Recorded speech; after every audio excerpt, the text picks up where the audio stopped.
कार्तिक मास कथा 17वां अध्याय।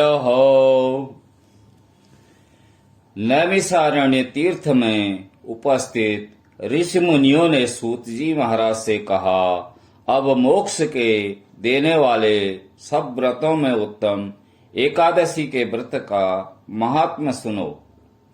एकादशी चाहे कृष्ण पक्ष की हो अथवा शुक्ल पक्ष की, उस दिन अन्न नहीं खाना चाहिए। एकादशी के दिन खाया हुआ अन्न पाप भक्षण के समान है। व्रत करने वालों को दशमी तथा द्वादशी को भी एक समय भोजन करना चाहिए। नारद जी द्वारा महाराज पृथु को सुनाई हुई कथा सुनाते हुए सूत जी ने कहा, गंगा के समान तीर्थ नहीं, माता के समान गुरु नहीं, विष्णु के समान देव नहीं, अन्न न खाने के समान तप नहीं तथा शांति के समान संसार में कोई सुख नहीं। सत्य के समान ज्योति नहीं, कार्तिक के समान कोई मास नहीं, ज्ञान के समान कोई लाभ नहीं तथा एकादशी के समान कोई व्रत नहीं। व्रत करने वाला प्रातःकाल उठकर भगवान का पूजन करे, पुराणों की कथा सुने और रात्रि को जागरण करे। अब आप एक प्राचीन कथा ध्यान पूर्वक सुनो। नर्मदा नदी के तट पर गालव ऋषि का शांत, शोभायुक्त और मनोरम आश्रम था। उसका पुत्र भद्रशील भगवान विष्णु का परम भक्त था। भद्रशील अपने साथियों के साथ भगवान की मूर्ति बनाकर पूजन करता, साथ ही उन्हें उपदेश दिया करता था कि वो भी भगवान का पूजन करें तथा एकादशी का व्रत रखें। उपदेश सुनकर बालक भी ऐसा ही किया करते थे। अपने पुत्र के चरित्र को देखकर गालव ऋषि ने एक समय उससे पूछा, हे भद्रशील, तुम हर समय भगवान विष्णु की पूजा अर्चना में लगे रहते हो, यह उपदेश तुमको किसने दिया है? यह बात सुनकर भद्रशील बोला, हे पिताजी, मैं पूर्व जन्म का वृतांत सुनाता हूँ। पहले जन्म में चंद्रवंश में धर्मकीर्ति नामक राजा था। दत्तात्रेय ने से मैंने स्वयं दीक्षा ग्रहण की थी। साथ ही 1000 वर्ष तक राज्य भी किया था।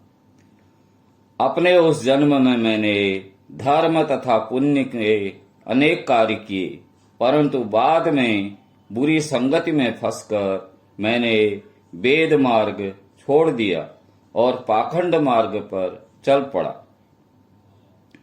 मेरे दुराचारों को देखकर प्रजा भी पाप कर्म करने लगी। इस तरह धर्म शास्त्रों के कथानुसार प्रजा के पाप का 6वां भाग भी मुझको मिलने लगा। एक दिन शिकार खेलने के लिए वन में गया। दिन भर भूखा प्यासा रहा, खाने पीने को कुछ नहीं मिला। जंगल में भटक जाने के कारण शाम को मैं घूमता फिरता नर्मदा नदी के किनारे जा पहुंचा।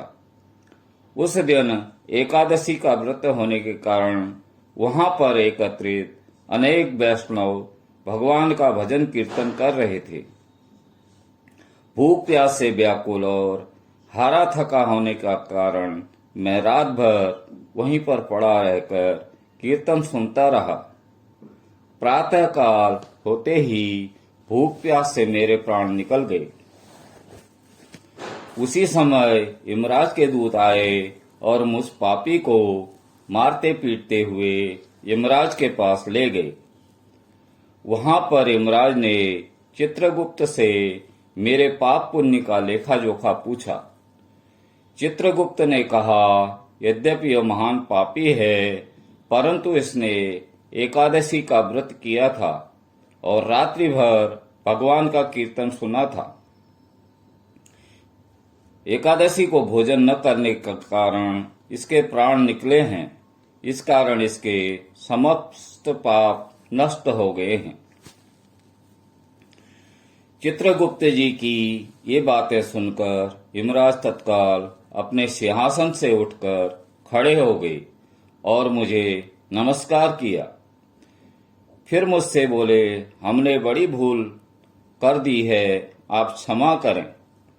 फिर यमराज अपने दूतों को धिक्कारते हुए कहने लगे, जो भक्ति भगवान के नाम पर स्मरण करता है अथवा सुनता है, उसको कभी हमारे पास मत लाना। जिसने अनजाने में ही एकादशी का व्रत किया हो, उसके समस्त पाप नष्ट हो जाते हैं और उसे हमारे पास आने की आवश्यकता नहीं पड़ती। इसके बाद यमराज ने मेरा पूजन किया और फिर मुझे सुंदर विमान में बैठाकर विष्णु लोक को भेज दिया। हजारों वर्ष इंद्रलोक तथा विष्णु लोक में रहने के बाद अब मैंने आपके यहाँ जन्म लिया है। एकादशी के व्रत की महिमा तो अपार ही है। जो इस कथा को सुनता अथवा सुनाता है, उसके भी समस्त पाप नष्ट हो जाते हैं। इति 17वां अध्याय समाप्तम।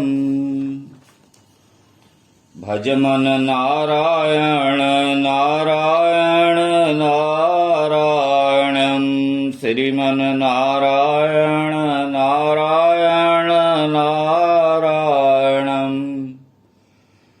बोलो नारायण नारायण नारायणं, श्री हरि नारायण नारायण